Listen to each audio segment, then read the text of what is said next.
Today is the 5th day of the July-August 86 retreat.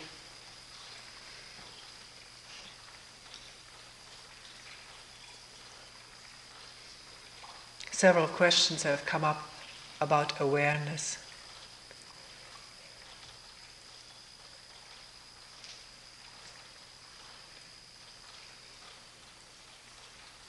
One person saying, "Can you say some more about this awareness? I don't think there's ever been this awareness that you're talking about." Another person, "What is the difference between awareness and the feeling, I am aware?" And another person, "There's awareness of thoughts going on, and yet that awareness seems to be moving, shifting, restless.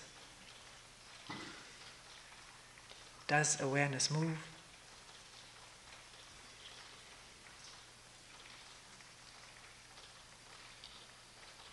So can we see in this talk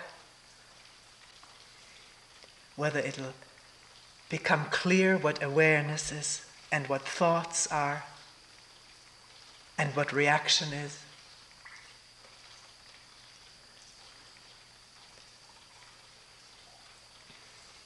To be completely concrete, all of us, not completely all of us, but almost all of us are sitting on this thing here.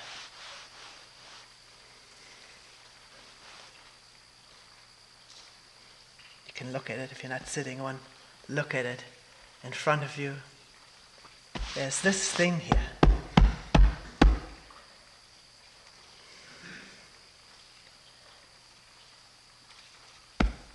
Doing this as a sound, there's a color to it, there's a feel to it. Going along this, there's a feel, and here there's a certain feel, and then here the knees touching it.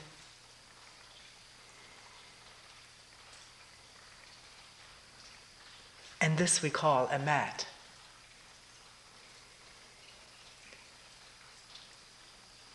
Can one see, not just logically, but directly see that the word mat is not this?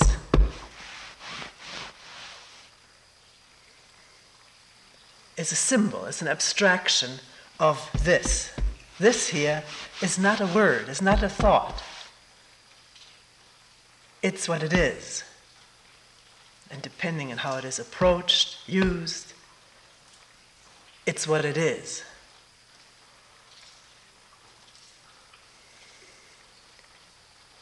Do you see that the word mat is a word and not this thing here?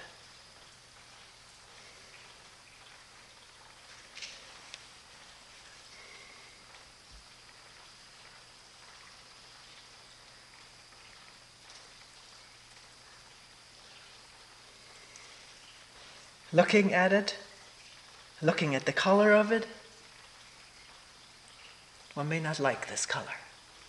One may think, why did they pick this kind of a color? One has no past history with the Zen Center. One may not know why this color is here. We have taken material over from them. So there may be no particular association of that. And yet one may wonder, why this color? Why didn't they use something beige or different colors like in other centers? This is reaction, which is no longer this. It's associated with the thought of this.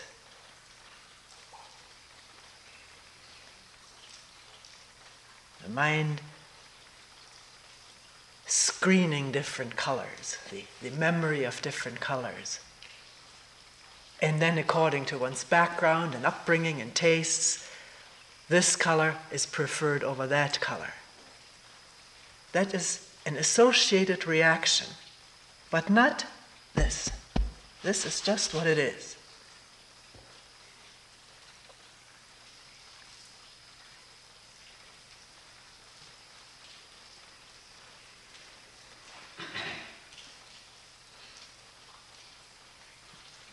Is it possible that there is awareness of this without the word mat interfering? Just that. And if the word comes up, as it does so automatically, it doesn't have to come up automatically, but it does most of the time. If that comes up, can the coming up of this word also be seen or be in awareness? And that it is a word, seeing it for what it is. And the reactions that come up and associations, I like this, I don't like it, it reminds me of such and such, I wish it was different. Can this come into awareness as for what it is? We call it a reaction, but again, the word reaction is not this occurrence. And this occurrence is not simple, it's not just a series of words, I don't like this color, but the words immediately link up with feelings, sensations, emotions throughout the body. We are wired that way.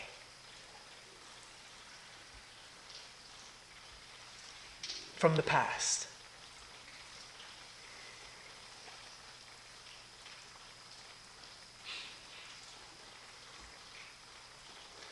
If we don't see, we're not aware that a word is a word and this is this, and the word is not this, and this is not a word, when that's not seen, we're confused. Then the word, the idea, is taken to be the real thing, which becomes very complicated in our interrelationship, where the memory of a person is not this person as he sits or stands right in front of me. This person is what he or she is right now, and no memory can cover that, can begin to cover it. But if I react to the memory, then I don't see the person. And don't allow something new and fresh to take place.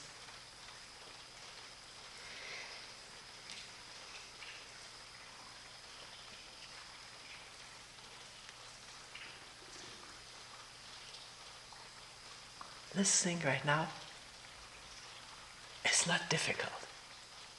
Just listening. What is that?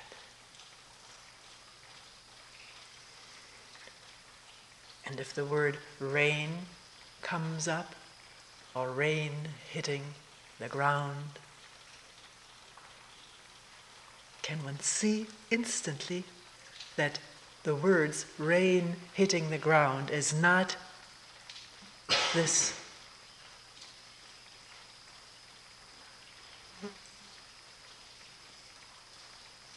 And can the awareness of this be the same awareness of the words that are coming up, rain hitting the ground? So one is not caught up in the word, but sees a word for what it is.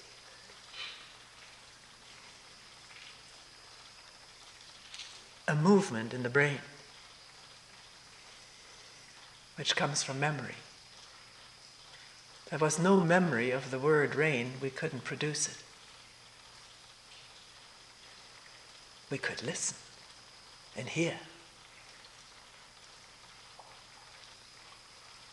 But if somebody said, what is that? If there's no memory of that word rain, or we were talking was somebody who had no knowledge of English, and we didn't know their language,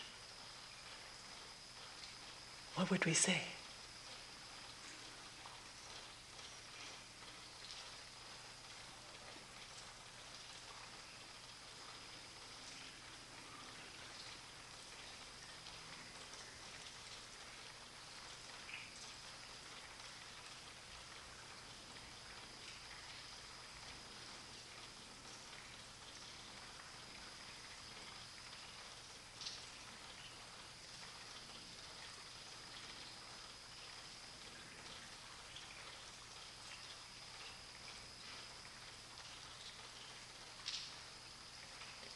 There is a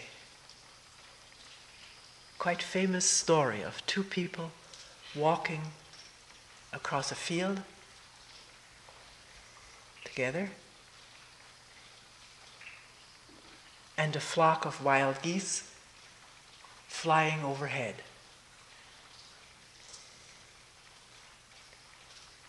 And one person asks the other, "What is that?"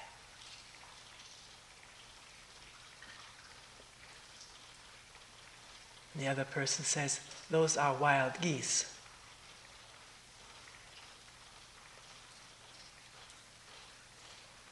After a while, the first person asks, "Where have they flown to?"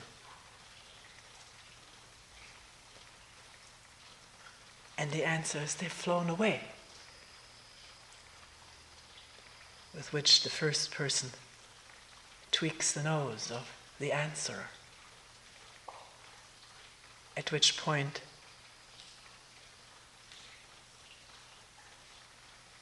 the shell has cracked, there is an opening.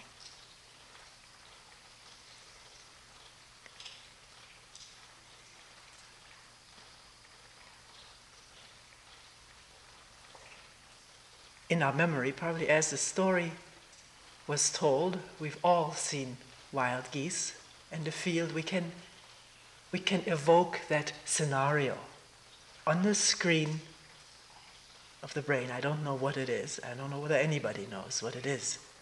Maybe eventually we'll have a word for it and some experimentation with it. But it's much nicer to experiment right here and see it rather than take somebody's brain apart. So, two people walking across a field together and a flock of geese flying overhead. One can see that in one's mind, can't one? One has a memory, so one can evoke the scene. It's a memory. We're not walking along a field right now. There are no geese flying overhead. And yet the brain has this power to imagine this, to create this scene. And we can look at it right now, all of us together. We can even hear it, walk, walk, walk, walk, walk. And one person asking of us, "What is that?"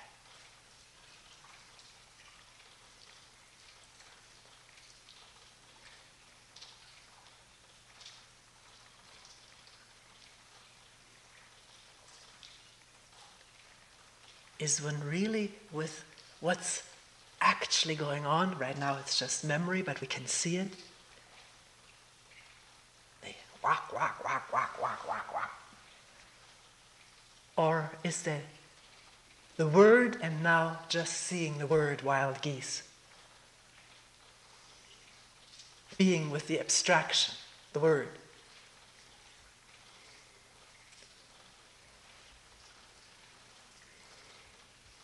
And then the question, as there's just a very small dotted bunch of dots on the distant horizon, where have they flown?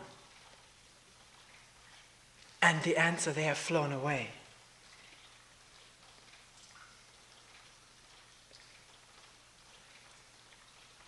Where does that answer come from?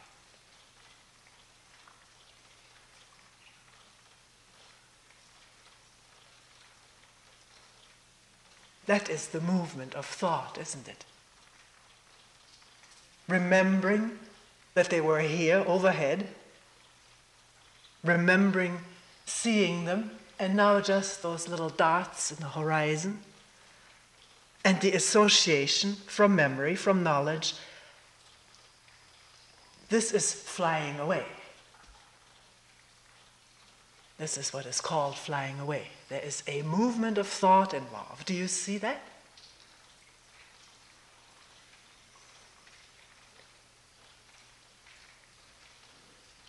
Let us say that there's no thought, there's just the listening, the seeing. And no movement of thought, just being entirely, completely with this instant. Then is there a coming or going? Or is there just what is? And how can one express this? This is a matter of just the right words coming or no words coming. But not using thought and memory. That being quiet. Because there is listening and looking here. And no movement of thought. Therefore no flying away or coming. Do you see that?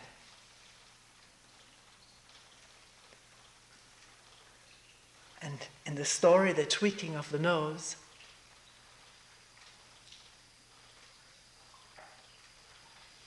which one can conjecture, speculate, was the ending of thought and the absence of coming and going here and there, no words but just what is, without division, without a subject in there, knowing, evaluating, reacting.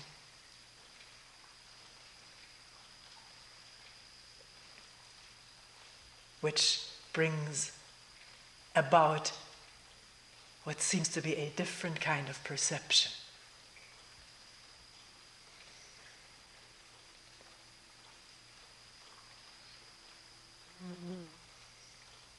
Because we almost never look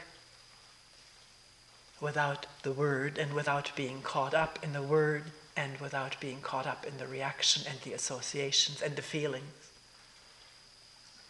Therefore our perception is rarely if ever pure, actual, direct, accurate.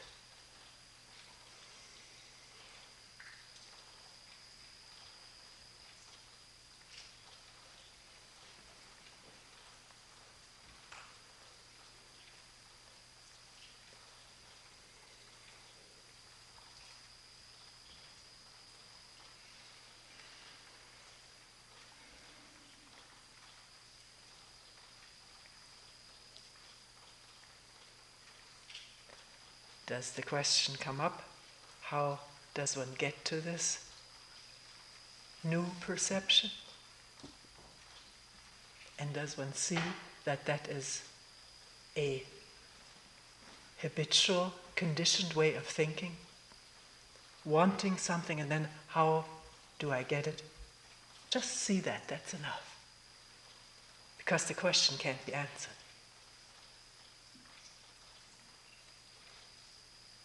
It is being answered by use this system, use that method, do this or that, and then you will get it. But these are just come-ons.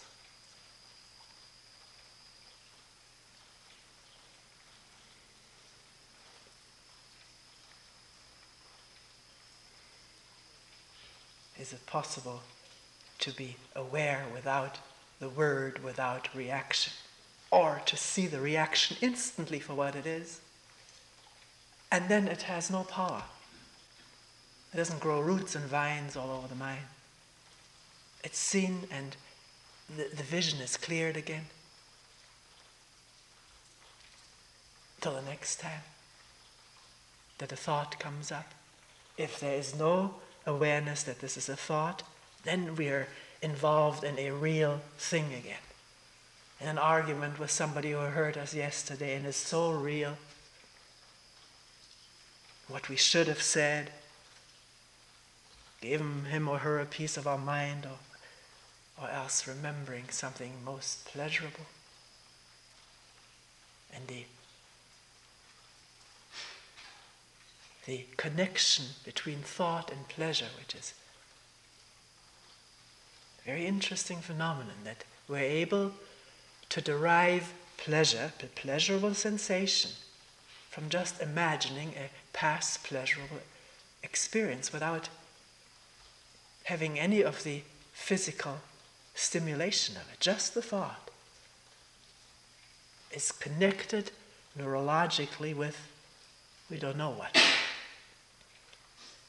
was mentioning it to one person in a meeting that I once saw what was supposed to be a documentary movie of a rat experiment, where the unfortunate rat had some electrodes in the brain connected with what was called a pleasure center. I have a very scant memory, just two things stand out.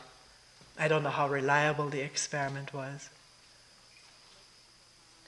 But what was shown was if the pleasure center of the rat's brain is stimulated, that rat will prefer that stimulation even to food when it is almost starved. It wants that pleasure. And nothing going on except stimulation of a certain spot in the brain. Since then I've wondered whether we too have a pleasure center.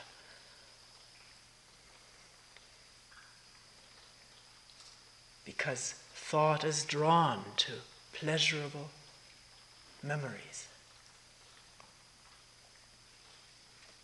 And the experiencing of pleasure being like real, almost real.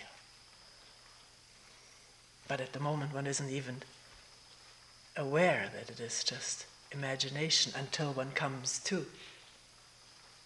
Which means there has been a moment of awareness, or else one wouldn't come to. A moment of awareness which interrupts for that instant the dream, the fantasy. And that moment is such an extraordinarily crucial moment, coming to, waking up.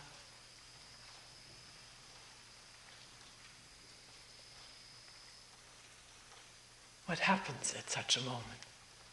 We all have to answer this for ourselves by watching it.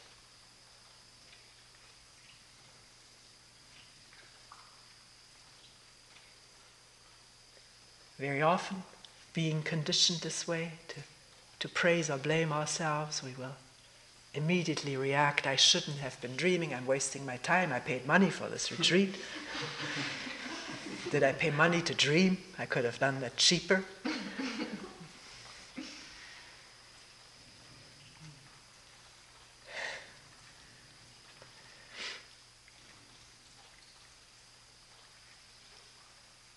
Or the thought, what do I do now? Which is a thought.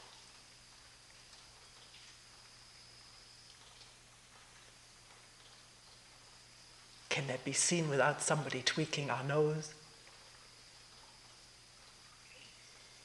And not just the thought, but the thought, what do I do now?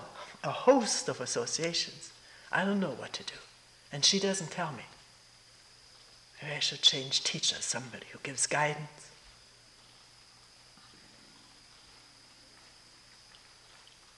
Or am I a hopeless case? The other people seem to be so much into it, so deep in their samadhi.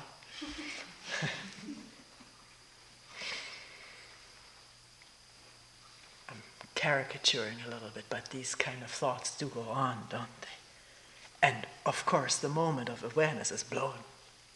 It's gone. It's just like the railroad engine switching on a turntable from this track to that and going on. Coming to another turntable in that way.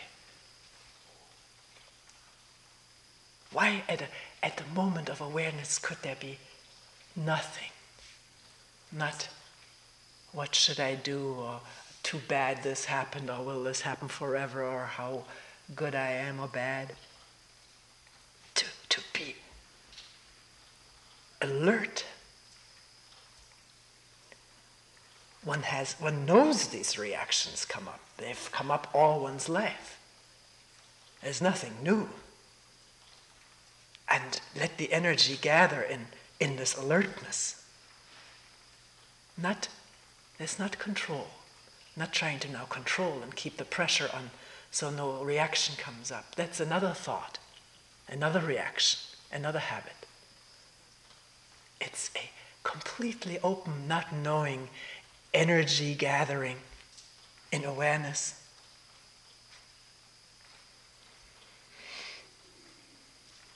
Is it possible without any intention? Just because one has gone through it 10,000 times. And will one go again through it this time? One doesn't know. But one is alert to watch. To watch what happens at this instant of awareness. And what's going on? Because at that time of fantasy and the pleasure center stimulated, or whatever the physiological counterpart is, there's no hearing of the rain. Or it's just a very faint background noise. It's not the fullness, the wholeness of perception.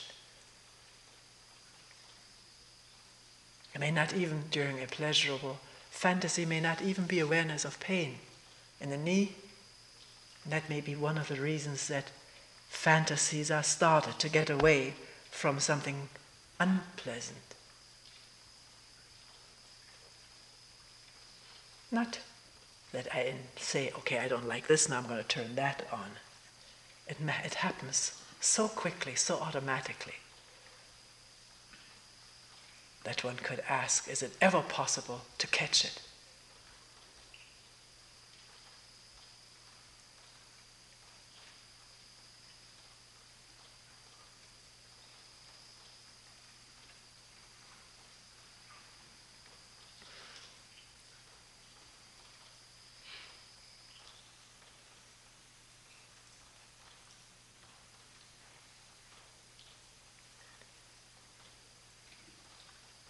One of the questions was, what is the difference between awareness and this feeling, I am aware? If that question comes up to you, you really have something to observe, to question, to go into. What is this enormously solid, deep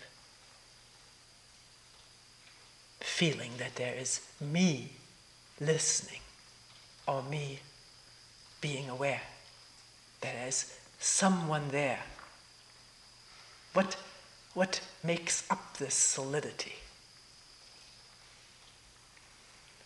What are its ingredients?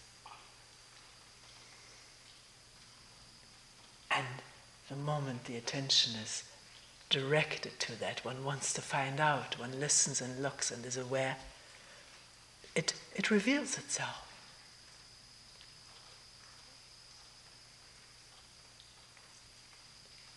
There's a host of things.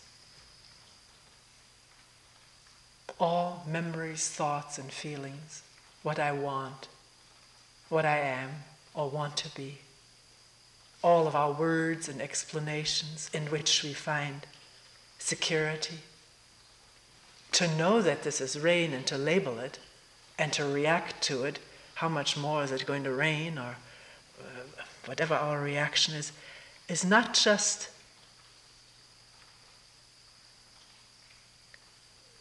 that innocent. By knowing it, we exist. The knowledge of it, the reaction to it, makes us feel that we're really there as a reactor, a knower.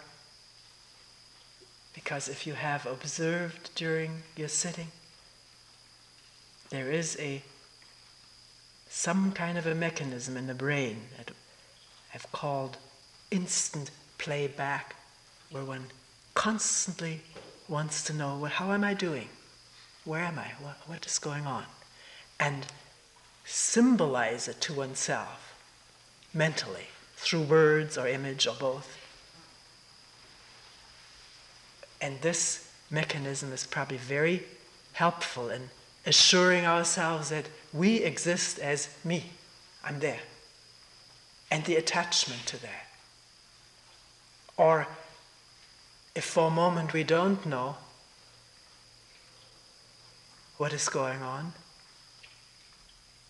and become aware of that, there is a feeling of insecurity, of fear, scariness.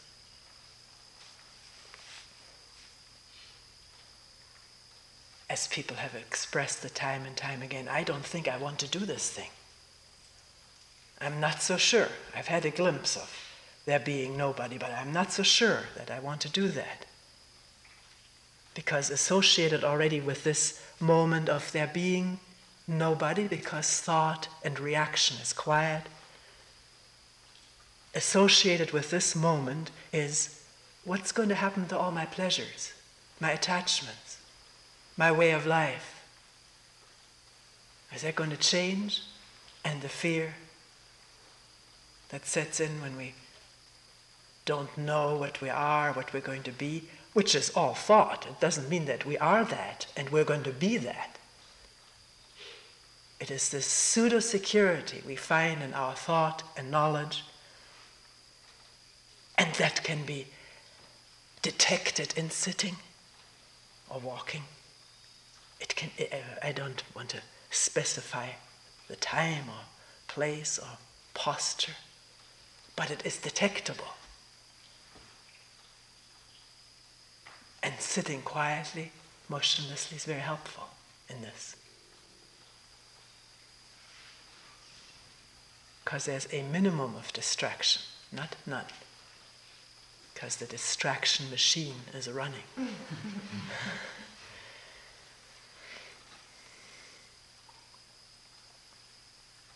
So, can there be awareness without this sense of me being aware, seeing whenever an instant playback comes up, seeing it for what it is, and not caught up in it, fearfully or joyfully, just seeing it, and with the seeing dropping it, and taking this risk of not knowing who one is or where one is, what's going to happen. Staying with what's there, which can only be touched and felt and perceived freshly, accurately, when we don't know what it is, because what we know is not accurate. What we know comes from our past memory. We've gone through that.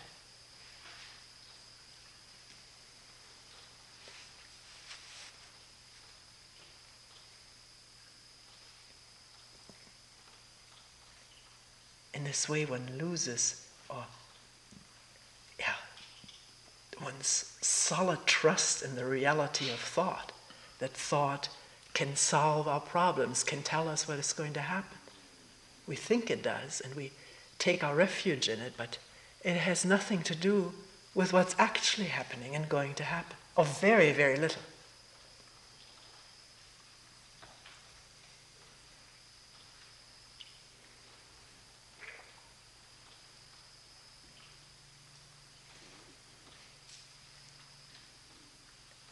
Please, when we don't have questions during a talk for many reasons, but if there are questions that are coming up right now, please bring them to meeting and we'll go through the whole thing again from the beginning. It won't be the same words, maybe not the same example, but that doesn't matter. We'll go through it because it's so vital.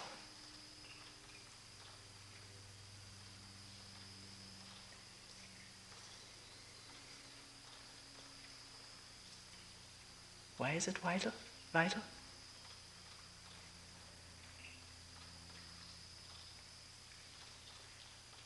Unless we're in touch with what really is, we act from memory, from illusion, from fantasy. We see a person as, a communist, and that word has tremendous power and associations. We already know what communists are like. We can't see him or her. Or we see ourselves as this or that, all of our identities. An American or Russian, I don't want to start into this. Any kind of identity hides what's there, which is fluid and flexible and changing. And never, never to be known in its totality through thought and knowledge. Because it's changing all the time. Thought and knowledge can't keep up with it and can't express it in its totality. It's impossible.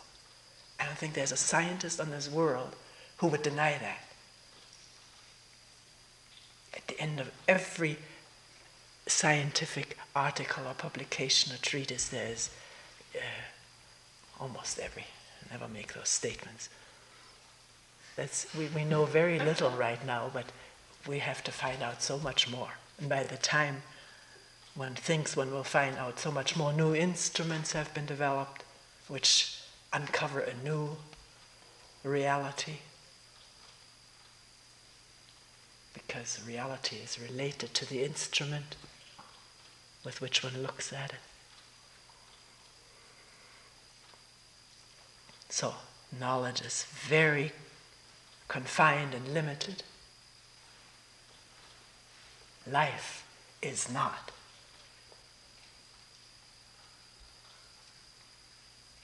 It's totally unconfined and unlimited.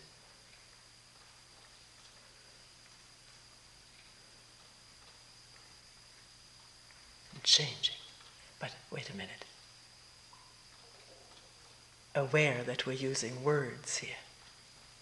And the word, the statement, the assertion, as someone called it, that I make, are not the real thing. What's the real thing?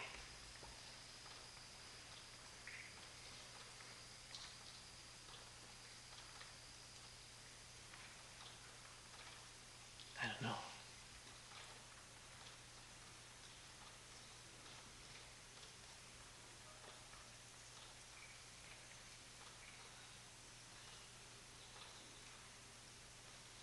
When this I don't know is a real I don't know, not just saying it to profess humility or wait till we know more or out of embarrassment or not knowing what to say, but really realizing what knowledge is and that it cannot touch what is. Then can the brain quiet down in just listening?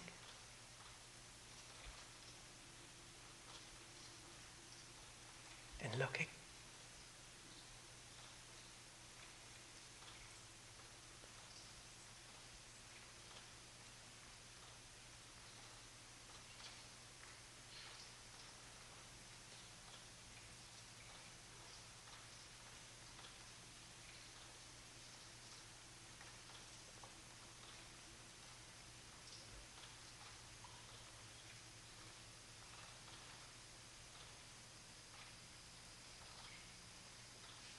A thought coming up, seeing it for a thought, not being trapped by the content of it, like now I've got it or I don't have it. That is the me.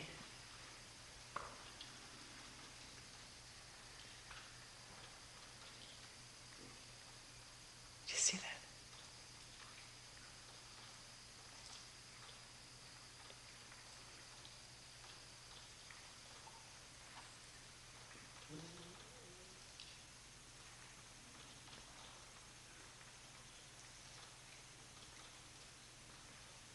It's not a question of how am I going to get rid of this me. This is thought. That's a thought. How am I going to get rid of this me? And thought cannot see. When this thought is going on, there's no seeing, no awareness. Awareness may come instantly.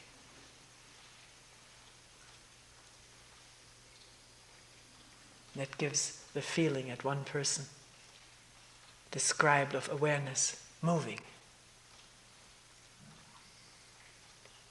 We get this feeling when something is moving rapidly, coming and going, as though there was a movement.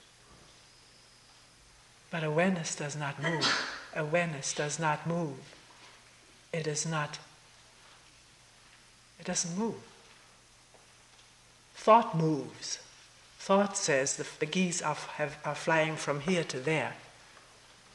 In awareness, there's just what is. And if memory does not play in, remembering where they were before, then just here now and here now. A bunch of dots on the horizon. Within an awareness which is immovable. And has no barriers to it, no borders.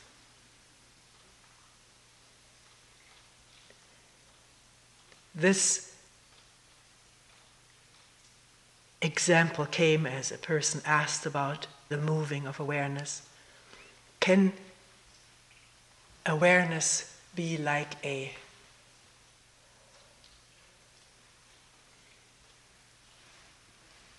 motion picture camera? Now I'll explain what I mean.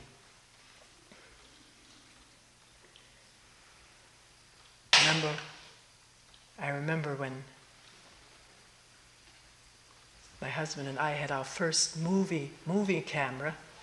We were very much under the influence of that word. And when we took movies, we really moved. We moved this way and then up a tower and down the tower and this way and that way. And when we saw the first production on the screen, we almost got sick to our stomach.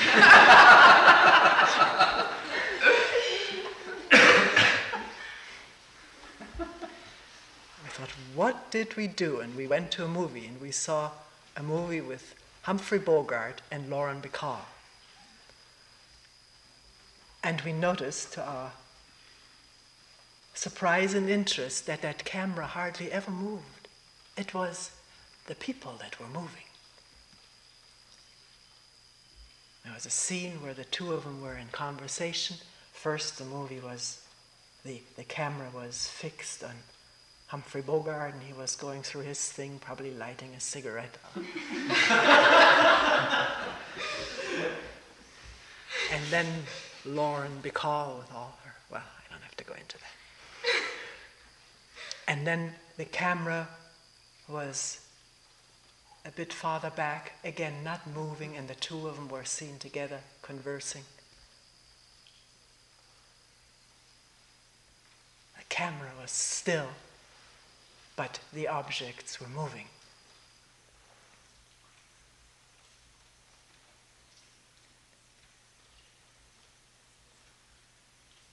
So awareness is still, open, clear. It has no qualities at all, no characteristics, no attributes.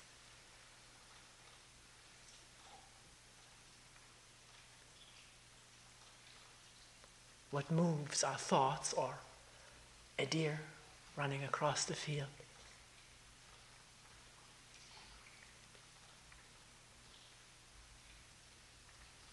Because the head moves, the body moves.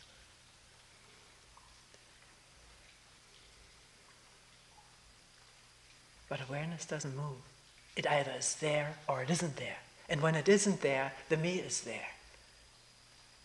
Which means our habits, our fears, our uncertainties and ways of making ourselves forever certain but never certain enough not to want more certainty, security, pleasure, the fear of tomorrow,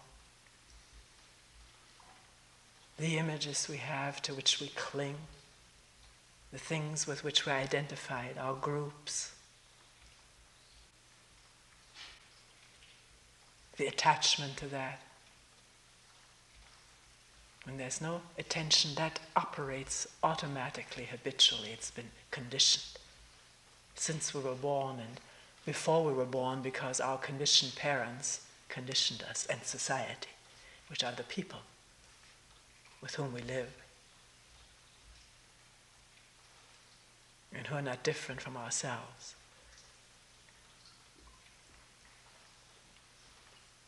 The me, always out for itself. Even in its altruistic activities and gestures, still seeking to satisfy itself, gratify itself.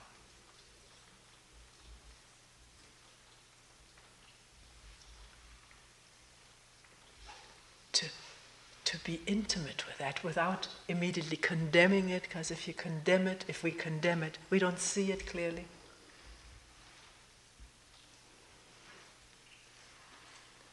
Then we hang on to ideas of being compassionate or altruistic, but it's all ideas. Compassion functions when there's no me. When the me is quiet, is seen, and isn't dominant, doesn't dominate the mind, that whole pattern, intricate pattern of me, and me first.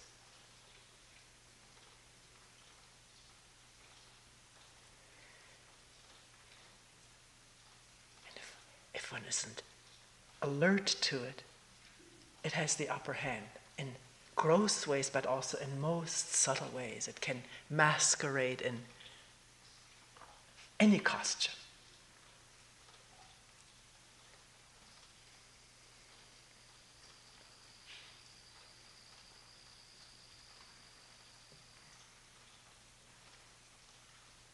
And distort the perception. That's a fact. That's not a judgment.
The beauty of not naming, not knowing, not reacting, not expecting, not wanting, and therefore not fearing,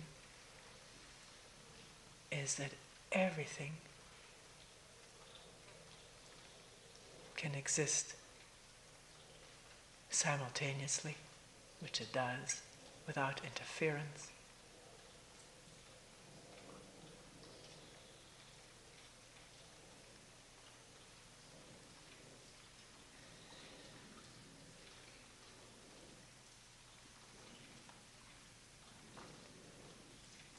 And maybe with a genuine love.